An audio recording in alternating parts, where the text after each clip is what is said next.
On s'est tous déjà posé la question, non? Comment font certaines des boîtes les plus innovantes au monde pour fonctionner? Comment elles arrivent à nous surprendre, à nous fidéliser et bien sûr à prospérer? La réponse, en fait, elle est souvent juste sous notre nez, cachée dans ce qu'on appelle leur plan directeur. Allez, commençons avec une petite énigme.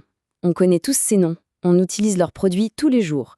Mais comment ça marche vraiment à l'intérieur? Ça a l'air un peu magique parfois. Prenons les plateformes de streaming musical, par exemple. On peut écouter des heures et des heures de musique sans jamais sortir sa carte de crédit. Alors, la question c'est, comment peut-on bâtir un empire en donnant son produit gratuitement? C'est une super bonne question, ça. Eh bien, la réponse, elle tient en un mot. Freemium. C'est tout simple, c'est la contraction de free, gratuit, et premium. L'idée, elle est géniale. On attire une foule de gens avec une offre gratuite, et puis on espère qu'une petite partie d'entre eux sera tellement convaincue qu'elle acceptera de payer pour avoir plus de fonctionnalités, une meilleure expérience. C'est un jeu d'équilibriste vraiment fascinant. Allez, deuxième énigme, la fast fashion. Pensez à Zara. Le temps qui s'écoule entre le moment où un designer fait un croquis et le moment où le vêtement se retrouve en rayon. C'est incroyablement court.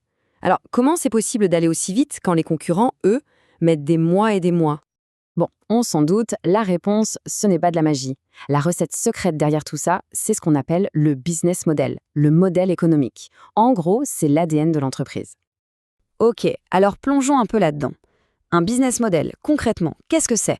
On va oublier le jargon compliqué, promis, et aller droit au but. Voilà la définition importante à retenir. Un business model, c'est ni plus ni moins que l'histoire qui explique comment une entreprise gagne de l'argent. C'est son plan de jeu, sa logique interne, pour créer de la valeur pour ses clients et bien sûr en récupérer une partie pour elle. Pour que ce soit hyper simple, on peut dire que tout business model doit répondre à 4 questions. Mais alors 4 questions fondamentales. 1. On vend quoi? 2. À qui? 3. On le livre comment? Et 4. On gagne combien? Si une seule de ces réponses est un peu bancale, c'est tout le château de cartes qui risque de s'écrouler. Alors, pour répondre à ces questions de façon bien structurée, il y a un outil qui est juste génial, super visuel et très puissant. C'est le fameux Business Model Canva. Et le voilà. Je sais, ça peut faire un peu peur au début avec tous ces blocs, mais croyez-moi, c'est un outil formidable. C'est Alexander Osterwalder qui l'a développé et l'idée c'est de pouvoir dessiner toute la logique d'une entreprise sur une seule page. On a 9 blocs en tout, les clients à droite, les coûts en bas, et tout ça, ça interagit pour raconter l'histoire de l'entreprise. C'est une sorte de carte au trésor, mais pour le business. 9 blocs, ouais, ça peut sembler beaucoup. Mais en fait, c'est plus simple que ça en a l'air. On peut les regrouper en 4 grandes zones. À droite, tout ce qui touche aux clients. Au milieu, ce qu'on leur propose, l'offre. À gauche, toute la machinerie interne, l'infrastructure. Et en bas, l'argent, la partie financière. Vu comme ça, c'est tout de suite plus clair, non? Ok, pour que ce soit concret, prenons un exemple que tout le monde connaît, Nespresso. Les clients, c'est nous, quand on veut un café digne d'un pro, mais sans bouger de notre cuisine. L'offre, la promesse d'un super expresso, super simple à faire, avec une petite touche de luxe. L'infrastructure, ce sont les machines, les fameuses capsules brevetées et les boutiques très classe. Et maintenant, le plus malin, les finances. Nespresso gagne très peu sur la machine, voire rien du tout. Le vrai jackpot, il est sur les capsules qu'on doit racheter encore et encore. C'est le modèle du rasoir et des lames. Et c'est tout simplement brillant. Le Canvas, c'est donc un super outil pour tout mettre à plat. Mais bien sûr, il existe des tas de modèles économiques différents, chacun avec sa propre recette, jetant un œil à quelques-uns des plus connus. On a déjà parlé du freemium, celui de Spotify. Juste à côté, on a un autre poids lourd, le modèle par abonnement. L'exemple parfait, c'est Netflix. Là, pas de chichi, pas de version gratuite. On paye tous les mois et on a un accès illimité. Le gros avantage pour l'entreprise, ça garantit des rentrées d'argent stables et prévisibles. Et puis, il y a des modèles complètement différents. Prenez le low cost. Pensez Ryanair, Ikea. Leur obsession, leur unique but, c'est de tout faire pour réduire les coûts et proposer des prix qui défient toute concurrence. Et à l'opposé, ou presque, on a le modèle de la marketplace. Là, l'entreprise ne vend rien elle-même. Airbnb ou Vinted, par exemple, leur boulot, c'est de connecter des gens qui veulent vendre et des gens qui veulent acheter. Et hop, ils prennent une petite commission au passage. En fait, ils ne vendent pas de produits, ils créent le lieu de rencontre. Regardons ce graphique. Il est super intéressant.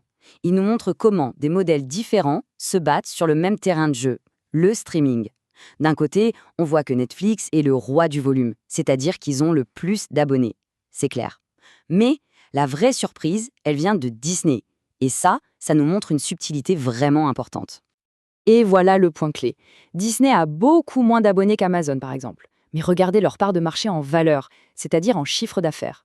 Elle est presque aussi grande. Qu'est-ce que ça veut dire? Tout simplement que chaque abonné Disney rapporte plus d'argent. C'est la preuve parfaite d'un positionnement premium. Ils s'appuient sur une marque que tout le monde connaît, un catalogue de films et séries unique.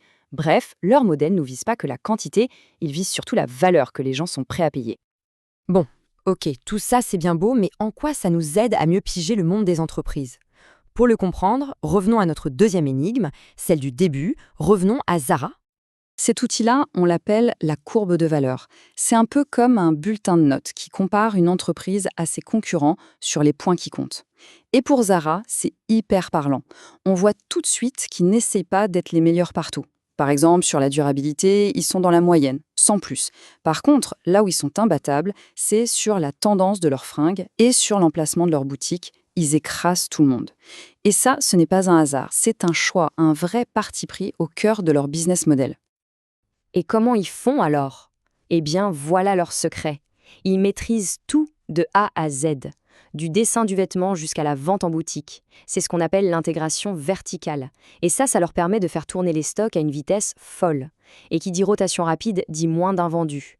Moins d'invendus, ça veut dire moins de soldes, et donc de meilleures marges. Le système est tellement bien huilé, tellement complexe, qu'il est quasiment impossible à copier. Imaginez un concurrent qui voudrait faire pareil. Il faudrait des milliards et une logistique de dingue. Leur business model, c'est une vraie forteresse. Au fond, ce qu'il faut retenir de tout ça, c'est que quand on a compris ce qu'est un business model, eh bien, on ne regarde plus les entreprises de la même manière. C'est comme si on avait une nouvelle paire de lunettes. Des lunettes qui permettent de voir la stratégie cachée derrière n'importe quelle marque. Alors, la prochaine fois que l'on utilisera un service ou que l'on achètera un produit, posons-nous la question. C'est quoi leur plan? C'est quoi leur histoire, à eux? C'est sans doute la meilleure façon de continuer à creuser ce sujet qui est franchement passionnant.